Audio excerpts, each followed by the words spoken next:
Hello there. What is going on?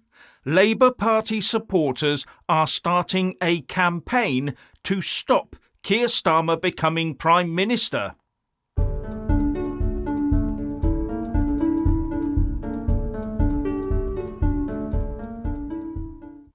In an extraordinary development, hard left-wing campaigners who have supported Labour in the past have suddenly rounded on Keir Starmer and want to prevent him becoming Prime Minister. And there's a Stop Starmer grassroots campaign developing. Yes, really. Starting with a meeting in Conway House in London this coming Saturday, with tickets going for £6.13 a pop.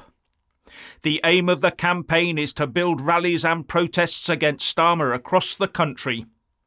We will be highlighting the danger of a Starmer government and hearing from grassroots activists about why we must stop him, say the campaign organisers. But why do they want to stop him? Don't they yearn for a Labour Party victory that will sweep left-wing politics into power for a decade? Well, yes, probably. But not under the premiership of Keir Starmer, it seems. Maybe he's not communist enough for some of them. More on that in a moment. One leading supporter of the campaign, Crispin Flintoff, said, "Keir Starmer is a danger to our democracy. He will say or do anything in pursuit of power. He is the most untrustworthy political leader this country has seen." I'm not so sure that Labour supporters were talking like that whilst Boris Johnson was being unceremoniously ousted from number 10. So maybe there's some other driver behind this. But it might just backfire on the organisers of Stop Starmer, though. Anyway, Flintoff also said, "This is a grassroots campaign. We are not allied to any political party and will take no funding from any party. We seek to educate people about the dangers of voting for Starmer's Labour and to show that grassroots campaigns are stronger than manufactured campaigns designed in London." I wonder if this is the same Crispin Flintoff, a former Henley constituency Labour Party secretary who, despite organising many pro-Labour gigs and raising lots of money for them, was ejected from the party for allegedly threatening and harassing employees of the Labour Party, who then said that since Keir Starmer suspended Jeremy Corbyn, Labour bureaucrats have felt empowered to get rid of anyone on spurious grounds. Bit of an axe to grind there, maybe. Anyway, Flintoff says that the media is not portraying Keir Starmer in an honest light.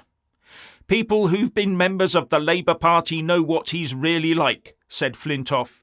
"He stabbed the previous Labour leader in the back. He has broken all the pledges he has ever made, and he is carrying out a McCarthyite witch hunt of the party, the biggest political purge of recent times."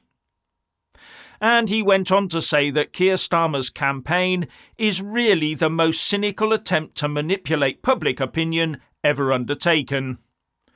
Many would say that's exactly what every politician does at every election.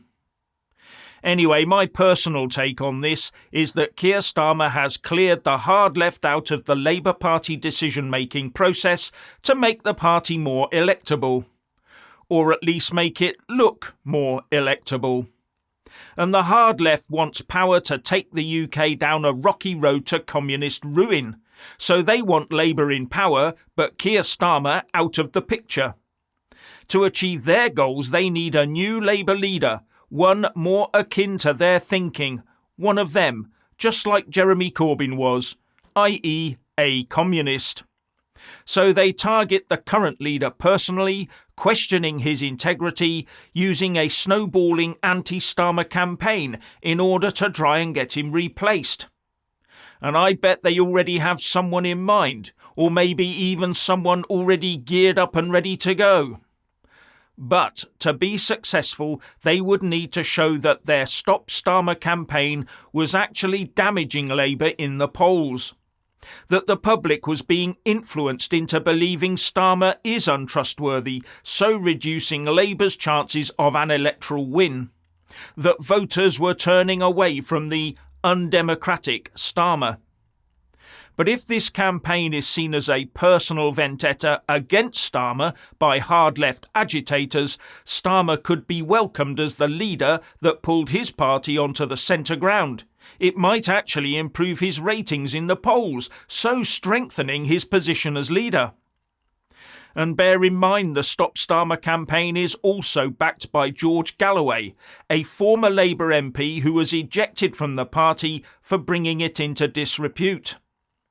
Or, on a deeper conspiratorial level, maybe it is a campaign covertly designed to put out the message that Labour is so centre ground now and is therefore a wholesome thing to vote for. Maybe it's a double bluff, although I very much doubt it. Now there is another way this could work out. If and when Keir Starmer gets into number 10, I somehow doubt he'll be able to do a tenth of whatever he promises to do in his manifesto. His honeymoon period will, I think, end very quickly and very brutally. He could find himself ousted from power by his own party. And that's when a campaign like this might start to make real headway. We warned you, they will say. And then along comes the communist saviour. A very long shot for them, though. Anyway, the campaigners of the Stop Starmer campaign do have a point. After all, the Labour leader does have a record of going back on pledges, doesn't he? As well as supporting a leader who he then replaces and banishes from the party. Although it's not like he's alone as a political leader in any of that, is it? You could probably run a campaign like that against any political leader in the country and not run any risk of defamation charges being brought against you. Anyway, it looks like the movement to stop Starmer is quite small at the moment, in fact quite tiny. But it will be interesting to see if this develops in any way. Now, to be honest, I don't think it matters which of the uniparty blob parties or their leaders get into power. They are all much the same. They are all high tax, high borrow, high spend socialists. They are all enthralled to the WEF and the UN. None of them will do what the UK electorate wants because they believe they are put in place to tell us how to live our lives according to what global experts tell them what is best for us. They are now mere puppets and mouthpieces. So the real issue for the now politically homeless is how do we stop the uniparty blob? How do we stop the lib-lab green con? Because in one way or another we're going to end up with another set of them in power in 2024.